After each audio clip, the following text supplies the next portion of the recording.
Hello guys, ഇന്ന് നമ്മൾ കുറച്ച് റിച്ച് ആയിട്ടുള്ള ഫുഡാണ് ഇവിടെ നമ്മൾ പരിചയപ്പെടുത്തുന്നത്.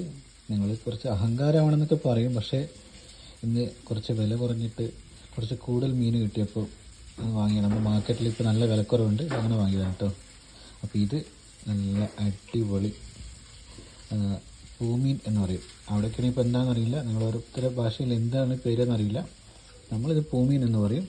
ഇതിപ്പോൾ ഷാനു നല്ല കുരുമുളകൊക്കെ ഇട്ട് നല്ല അരച്ച കുരുമുളക്, പച്ചക്കുരുമുളക് അരച്ച് മസാലയാക്കി അതിൽ സെറ്റ് ചെയ്തതാണ്. നല്ല ആവി പറക്കുന്നതാണ്, ഒന്നും പറയണ്ട. ഗൈസ്, സൂപ്പർ ടേസ്റ്റാണ്. നമുക്ക് ജസ്റ്റ് ഒന്ന് ടേസ്റ്റ് നോക്കാം.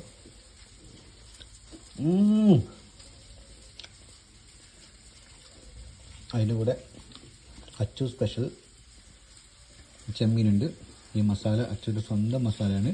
അച്ചു എന്ന് നമുക്ക് ഉണ്ടാക്കി തരുന്ന മസാലയാണിത്. പിന്നെ നമ്മുടെ നാടൻ രുചിയായ തുറമാങ്ങ ചാലിച്ചിട്ടില്ല, അത് നമുക്ക് ഇനി ഒന്ന് ചാലിക്കേണ്ടിയിരിക്കുന്നു. അതിൻ്റെ ചാലിക്കുന്നത് കുറച്ച് പണിയുണ്ട്, നമുക്ക് പിന്നെ അത് വീഡിയോ പിന്നെ ചെയ്യാം. പിന്നെ എന്താ പൂമീൻ കറി വെച്ചത്. ഇതിൻ്റെ ഒരു പ്രത്യേകത ഷാനു പറഞ്ഞത് ഇതിൽ ഉള്ളിയുടെ ഒരംശം പോലും ഇല്ലെന്നാണ്.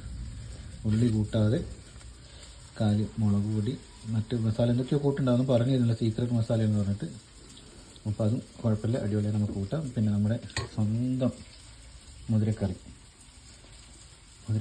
ആ ഒരു എന്താ പറയുക, ആ ഒരു കൂടി നിൽക്കുന്ന കണ്ടറിയാം, അത്ര നല്ല കട്ടിക്കാക്കി വെച്ചിട്ടുണ്ട്. അതും ചോറിലൊഴിച്ച്. പിന്നെ ഇതാണ് മക്കളെ സ്പെഷ്യൽ. ഇത് നമുക്കവിടെ വലിയൊരു തല കിട്ടി. ആ തലയെ നമ്മൾ വെട്ടിക്കൂട്ടി ഒരു കിടിലൻ കറിയാക്കി. പക്ഷേ ഇത് ഇന്ന് നമ്മൾ കൂട്ടില്ല, ഇത് നാളെ രാവിലെ നല്ല പൊരിച്ച പത്തിരി ഉണ്ടാക്കി അതിലേക്ക് സെറ്റ് ചെയ്യാൻ വേണ്ടിയിട്ടാണ്. അപ്പോൾ വേണമെങ്കിൽ ജസ്റ്റ് ഒന്നിട്ട് കാണിച്ചു തരാം. അടിപൊളി മസാലയൊക്കെ ഇട്ട് സെറ്റാക്കിയതാണ്. നല്ല ഇറച്ചിയുണ്ട് കേട്ടോ. നമുക്ക് രാവിലത്തേക്ക് സെറ്റാക്കാം. അപ്പോൾ എന്നാൽ ഞാൻ തുടങ്ങട്ടെ.